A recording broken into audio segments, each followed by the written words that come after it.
think that we as a society and me would get tired of seeing all these TikTok dramas, especially people getting on there for clout who are seem to have like narcissistic tendencies and like lack of empathy or just lack of common sense. But you know what? I'm not tired of it. And today we're actually going to be going over the TikTok drama. Kendra, I fell in love with my psychiatrist and he kept me anyway. The woman who took TikTok by storm and is honestly still doing it. We're going to do it in parts because Mama's tired. But this is Banter with Antoinette, and we talk about TikTok drama, YouTube drama, reality TV, basically any type of drama.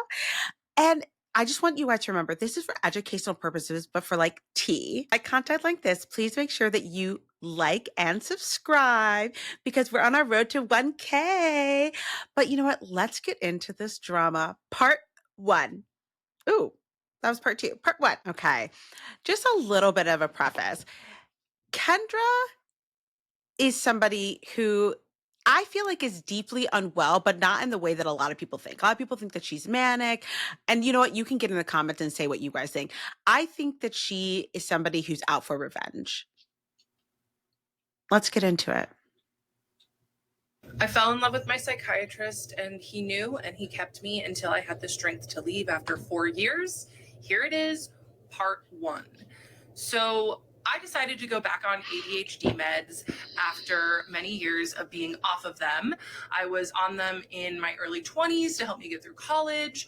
And then I went off of them because they just weren't like, the side effects were too much over the benefits. But then in my late 20s, I read this book, Taking Charge of Adult ADHD, and it absolutely changed. One small note, I do have ADHD, and I actually have read that book, and it is actually quite good. I think that's the one thing that I'm going to agree with her on. Changed my life. For my fellow ADHDers, there's so many good things in here. And the biggest thing that I took away was that it's very important for ADHDers to be on meds. So I decided to make an appointment with a... Actually, that book talks about a lot of different methods for ADHD, and meds is not for everybody. It is definitely for some people. Okay. Medication management for ADHD is definitely a very good option, but it isn't for everybody. So I'm very interesting that she found that is one of her main takeaways. A psychiatrist. I just Googled psychiatry in the city that I lived in, and I went with the first one that came up, and I got an appointment within a month. And then I booked a 90-minute intake, and I show up to the intake, and this man is my age, and I can't help but notice that he's pretty attractive, this psychiatrist. And he kept me anyway, part two. I think what's find interesting about this is that like she Googled this person, and honestly, later on she does end up dropping his name, but she Googled this person. She already knew what he looked like because his face is, you know, and when she dropped his name, I Googled him too because literally it was so easy to find him. She knew what this man looked like, and this is why she picked him. Let's be real. This is stalker behavior. But we haven't even gotten to the good part. I'm just like getting ahead of myself. So in this intake, you know, I kind of clocked that he was attractive in my age, but when I tell you that I've had a lot of couch time in my life. I believe it. I believe it. Actually, there's nothing wrong with couch time. There's nothing wrong with couch time. If you need therapy, get therapy. A lot of therapy. You know, I just went right into it. I trusted him enough, of course, why wouldn't I, to tell him about my childhood trauma, my daddy issues, if you will. Yeah, because he is your psychiatrist. And that a lot of times, especially within psychiatry, if you're trying to figure out like, there's nothing wrong with telling your psychiatrist your issues. That's normal. What I had went through, all of the relationship trauma that I had. I was 6 months sober at this time, but like all of the drinking and substance use I used to do. And he just listened and nodded. And that's the thing about psychiatrists is that they're good at pretending to listen. They can appear connected, but that doesn't mean that they're always connected. So I find that so interesting that like, okay, sure. What? already bashing him in the first, like, in just talking about the intake. She's like, he nodded and he listened. That's his job. That's his job. And honestly, yes, psychiatrists and therapists generally are good at listening because that's kind of what you have to be to do that job. So, yeah, I don't like felt what? really seen. And I also told him, I was like, look, I don't want to be on stimulant meds. So he listened to me and he put me on the non-stimulant ADHD med at the lowest dose. Very interesting. So she says, like, oh, he listened and he nodded. They're very good at pretending to listen. However, she told him that she didn't want to be on stimulant meds, and he abided by that because he listened and put her on a non-stimulant med. Interesting. I'm so far, Kendra, the issues aren't tracking for me. Just to figure out if it was going to work for me. Part 3. So I hadn't ever seen a psychiatrist before. When I was on meds in my early 20s, I only got meds from my primary care physician. So I didn't understand how psychiatry works. So because he was figuring out my med dose, I saw him every month, and he just made me feel like I was his friend. He was really, really funny and cracked jokes and told me he was impressed with my running that I would do. What I'm hearing about this is like professionals can crack jokes. Psychiatrists can be friendly. I think this is the issue here. And one of the things what you're going to find is that, like, when I was listening to her story, I was like waiting, like really waiting. I'm constantly waiting for the shoe to drop, for the thing where I'm like, oh, I get why she's saying I fell in with my psychiatrist. He kept me anyway. I'm going to understand her anger, why she's so upset with him, why she's so, I'm going to, spoiler alert, it's not going to come. That moment's not going to come. She's even saying here, she's like, he really felt like my friend. Is that because for you, someone just being friendly and joking makes you feel like they're your friend? Because one of these things is these sessions are only 30 minutes, 15 at a lot of times. Most people, it's not even that long, especially when they're just to ask you the clinical questions. Is this medication working? Are you having any side effects? Blah, blah, blah. Like, do you know what I mean? Like, they don't take that long. So the fact that you felt like there was so much friendship in such a short amount of time and only meeting once a month is interesting. And yeah, so of course I loved the attention that I got from him. And it was there it is. In my third session with him, because at this point we were all on Zoom, that I asked him, I said, hey, do you mind if I call you by your first name? And he's Pakistani, so I said his first name wrong. And he said, well, it's pronounced this, but yes, of course you can. And he seemed so smug and happy with himself. And I know that is because that was his first sign that him pretending like we're friends was working. And to be fair to me, so him making a few jokes and being friendly was him pretending that you guys were friends. Okay. I mean, I don't see it that way. As a nurse, I joke with my patients. I'm friendly. I'm nice. That's not me pretending that I'm friends. That's being personable. Like, I'm not friends with my patients. I'm just being personable. And if you take me being friendly to you as me trying to be your best friend, that's probably something that's going on with you. I had only ever been to therapy before. I didn't realize that, it's important to call your doctor last name. I mean, I did know that. I did it with. Both of my parents are physicians. My sister's a dentist. My sister's husband's a physician.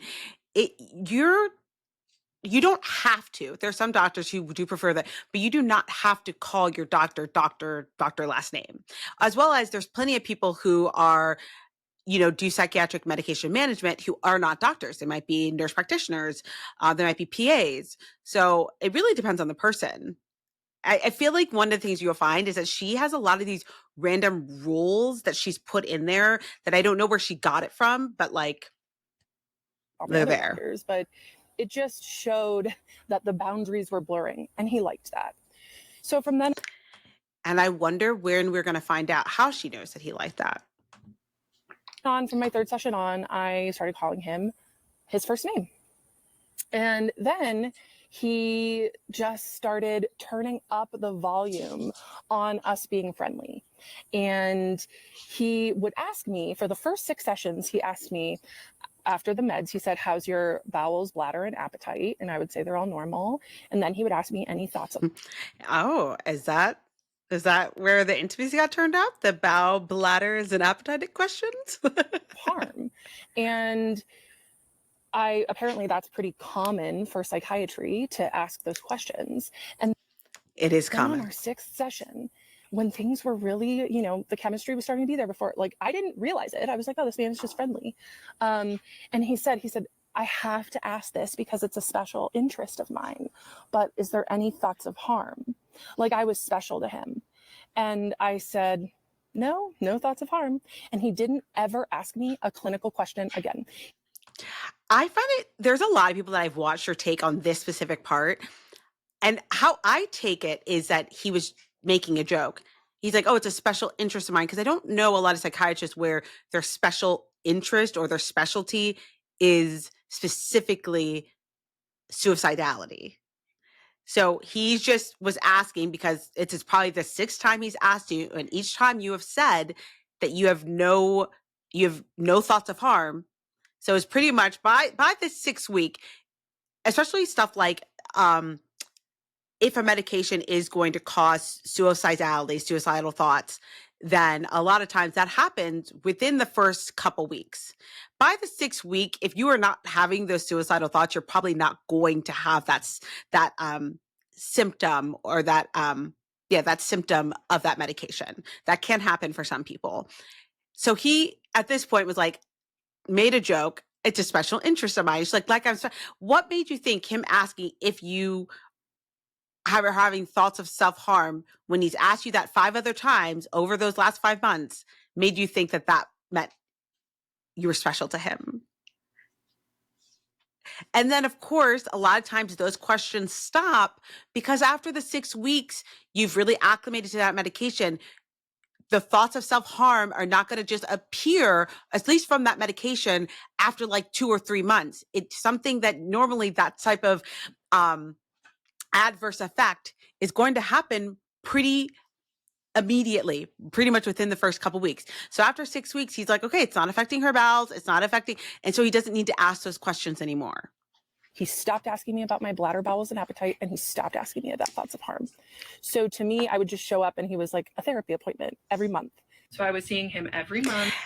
And you know what is interesting? She made it into a therapy appointment because most psychiatrists, it's not a therapy appointment. Like they're like, okay, now that we've kind of got a regimen, we've kind of got like a good dosage. It's just a check-in. I got to ask, is this still working for you? Blah, blah, blah. Do you have any concerns? And it's usually a pretty quick appointment.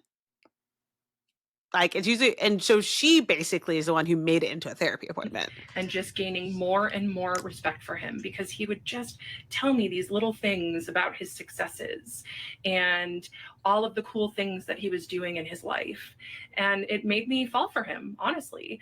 And he was really good at listening. And I mean, he's a Pisces, right? Oh my God. So of course he's going to be there. And he's a Pisces white as well as a psychiatrist. So he's good at his craft. Nothing against astrology girlies, but that just seemed out of nowhere. And be able to go deep with my feelings. But that doesn't mean that he wasn't extracting from them. Anyway. What? So he was going deep with her feelings because she was bearing her soul because it was a psychiatry appointment, which a lot of times, like, I've had, therapists before where that is where, the real work is done. I've had psychiatrists before where, like, yes, maybe I will go deeper into some things that are going on in my life, mostly usually to talk about like if I want a medication change or if I want like, you know what I mean? So I might be going into kind of what's happening, how I'm feeling, so they can kind of understand and figure out like, is this something that they think a med will help with? Is there something they think it's like my medication's not working? You know what I mean? Like, but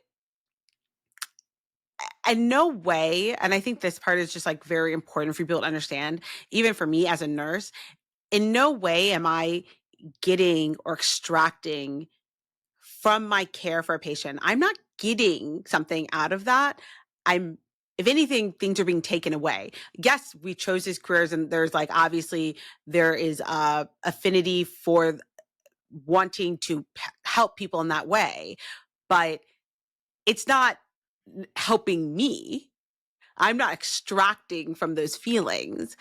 Like, so it's just very interesting that she felt like and I don't fully understand what she means by like he was extracting from me. So I would beg him to let me see him every week. Beg him, because my therapist at the time, he was fine. You know, he wasn't a predator, but he was fine. He just wasn't Oh, so now he's a predator? Interesting. doing very much for me. And so that therapist retired, and I got a new therapist. And this new therapist, who is a 75-year-old woman with a PhD, she was pretty helpful. So I stopped asking my psychiatrist, begging, honestly, to be my therapist and let me see. Which is good because your psychiatrist is not your therapist. You needed to find a therapist. And this is where I'm already starting to see where like you have issues with boundaries.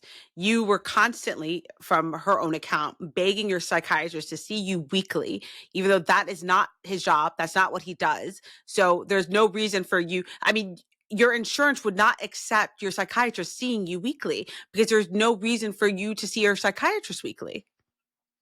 That doesn't make any sense. So you're begging him to do something that is out of the scope of his job. And he is setting up boundaries, saying no. And she seems to be upset about him it. more, right? Which also should have been a red flag. But then I started focusing on this therapist. However, I would tell the therapist how obsessed I was with my psychiatrist, and she didn't do anything about it. And what did you want her to do, Kendra? What did you want your therapist to do about you being obsessed with your psychiatrist, other than allow you to talk about it and to try to understand what's going through? But like, she can't do anything unless she thinks that you're going to harm yourself or harm someone else. And at this point, obviously they didn't think it was you were going to do that. She just was interested. She also loved stories about my dating life. And yeah, she also was getting supply from me in her own way. You're gonna find this a lot with her. She talks a lot about like getting supply, like people are getting supply from her, which I like don't understand. But yeah, like, and again, she constantly does things like this where she'll be like, well, they loved it, but them not because they said that they loved it, because she's saying that they loved it. And nowhere in her story does she ever talk about how they end up saying that they love something like this. That's for another part. So yes, so I got a new therapist who actually helped me. She taught me CBT, EFT, all of these different modalities. And so I went back to just being okay with seeing Irfan once a month while he is giving me these little breadcrumbs of making me feel special, telling me about his professional achievements, telling me about how he's getting international recognition. And it worked. I was really impressed.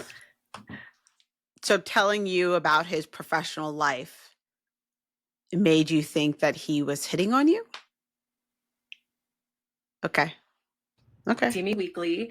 And that is when the intermittent reinforcement started. Some sessions he'd be warm and kind and wonderful and let me in on little parts of his life and like be vulnerable with me or pretend. Other sessions, and mind you, her version of vulnerability is someone talking about their professional successes. He would be cold and clinical and detached. And you know what that did?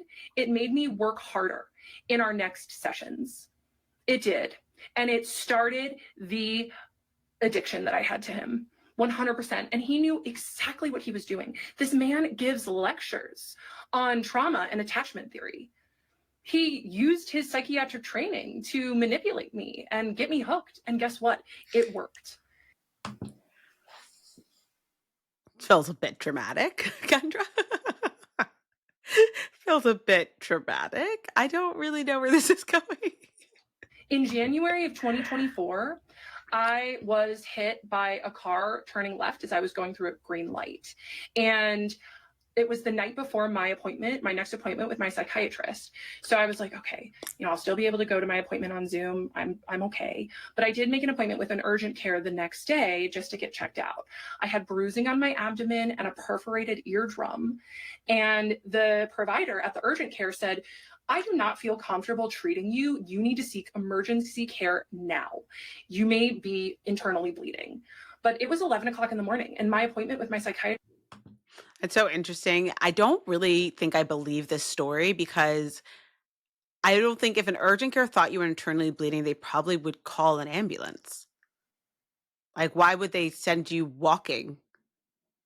They'd probably be like, no, you need emergency care now, meaning like you need an ambulance. Right? What do you guys Was think? at 2. So I decided that I was going to wait so I could see my psychiatrist and not have to reschedule because I was looking forward to my appointment with him so much. I look back at that.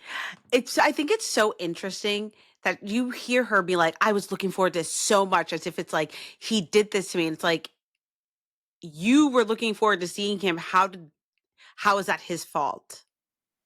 Time, and I'm just like, oh my God, I put my own life under seeing him.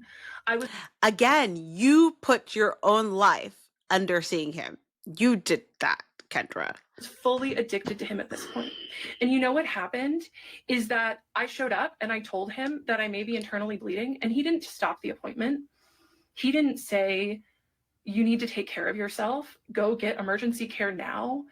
He let me continue and just tell him about how much I loved him and how grateful I was for him. Because that was really what most of our appointments were, is me just like pouring myself out, because he was so good at the intermittent reinforcement. Yeah, I got some warmth from him that appointment.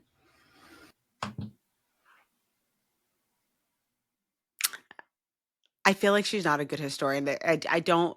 There's some things that she says later on that makes it seem like, wait, so you just started telling him all the stuff about you liking him, but she says now that she's been telling him how much she appreciates him. But it's like, what exactly were you saying? That's what I wonder. But still giving her the benefit of the doubt on some things. So that was January 2023. And I also told my therapist about this. She said nothing. See him, that's when he really started turning up the intimacy in our appointments. However, he was really smart and knew the professional lines like the back of his hand. So he had boundaries. Ooh. So he would comment on my appearance, but not compliment my appearance. So I would come on. This is very interesting, this part, because that is really something that, especially a psychiatrist, especially when stuff like depression or anxiety or anything with mental health can really come out, or if you are manic, can really come out in somebody's appearance. So he's noticing, oh, I noticed you changed your hair, or I noticed you're wearing baggier clothes, or, that's also a way to see what is your response to that, because then maybe you're going to say something about why you've made those changes, which can have insight into your mental health. Screen, and he would say, oh, you curled your hair. Or I would come on screen and he would say, oh, you're wearing glasses. And of course I felt seen and excited that he was noticing these things about me. I didn't realize at this time that he had feelings for me too. Oh God.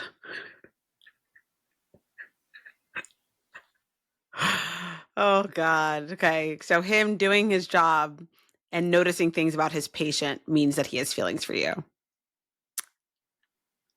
Okay. Thought I was holding them all by myself. So I was so excited when he noticed my glasses that I ran and showed him my other pair. And he said, I prefer turtle shell glasses. So even though I usually wear contacts, I'm wearing these turtle shell glasses in these videos because I just in case he sees them ever. He'll see me in his favorite classes. He did tell me he likes the turtle shell. Anyway, it was just inappropriate things. Do you see what I mean? This is her trying to get his attention. This feels definitely like her trying to get his attention. Also, when I did look him up, he wears tortoise shell glasses. So again, this was him joking or being friendly and being like, "Oh, I prefer tortoiseshell glasses because I have them." It's like if someone said that, I'd be like, "Oh, well, I have an affinity for tortoiseshell glasses because I have tortoiseshell glasses." And it's just like, this is somebody that's like, it just feels like Kendra is somebody that's just very, very self-centered. We're about to have Like to that, stop here little soon. teeny things that he let me in. And all this time, my best friend is an emergency medicine physician. And she told me, she said, Kendra, one of these days, your psychiatrist, she would use his name, is going to say, I can't be your doctor anymore. I want to be with you. I want to be with you so bad. I can't be your doctor. I'll see you in 2 years. So my Oh my God. So her friend's also pretty delusional. And she has in the bottom, I would tell my bestie about my psychiatrist often because I was so obsessed with him. Again, that's your obsession. Why is that his fault that you're obsessed? best friend, who's a doctor, she picks up on stuff like that. So even Does she she? knew that our relationship She picks up on stuff like that, stuff that you told her? was crossing boundaries and getting weird. But that was like, that became my dream, was for my psychiatrist, I almost use his name, to do that. And I told him about Brianna saying that, my best friend, who's the emergency medical doc. I told him that she would tell me that, and he just would be silent. He didn't disagree, but he didn't agree, and that was weaponized neutrality was his favorite game to play, right? He didn't disagree with Brianna telling me that my psychiatrist had feelings for me, but he also didn't say that's inappropriate. Let's change the subject. It was also around this time that I asked my psychiatrist if he had diagnosed me with anything other than ADHD when I had my initial diagnosis. I mean, a lot of times with this stuff, it's like that is a form of therapy, is kind of like not everybody, like every therapist has their own modalities or even psychiatrists have their own modalities. Not, it's some being more neutral and like being more of a sounding board is a stance, is a way, is like a, what's the word for it? Is a method that works for some people. I mean, it probably didn't work for her, obviously. And he said, yeah, I did. I said, oh, what did you diagnose me with? And he said, well, you had a lot of traumatic things happen to you in childhood because of your dad. And so I diagnosed you with other trauma and stressor related disorder. And that was the first little ping that I got of like, that was weird. Why would he keep that from me? I will say this, a lot of times, especially in mental health, there are sometimes that you might get a diagnosis that your doctor doesn't tell you about because maybe it's not helpful for you. Like him telling you that diagnosis probably was not helpful for your treatment, and that's also not what he was treating you with. As well as diagnosis, a lot of times is more of like a lingo between providers and between, just like any profession or any study, like things are named so that there is like a common language, and a lot of it's for insurance and things like that. Sometimes you're not told because it's not helpful to you. It's not him keeping it from you. I asked my, like, why wouldn't he tell me that? That seems important. He didn't tell me because he was using that information to manipulate me. He knew I had trauma and stressor disorder. And instead of He knew about the trauma and stress disorder because of the trauma that you told him about. I still don't understand how he was using that to manipulate you. helping me heal from it and telling me about it, he used it against me. January 2023. Okay. We're going to stop there. Let me know if you guys want a part two. I'm going to make a part two anyways, but let me know if you guys are interested and what you guys are thinking of her. So I want to know what from just we're going to be on part 7 and part 2, what you guys think of her so far from all of this. For me, it just seems like someone who's out for revenge, someone who's still obsessed with their psychiatrist. I still have not heard anything that makes me feel like he's done anything inappropriate. What do you guys think? Again, we are on our road to 1K, so make sure to subscribe if you like content like this. And I want to hear your comments in the comment section. And make sure to like this video. It helps the algorithm, as well as there is a new hype feature. So if you like content like this, you can kind of swipe on the little comment section, and there's a hype feature. So if you would like, and I would like that, you can hype this video. I love these little chats of ours. Love you, mean it. Bye.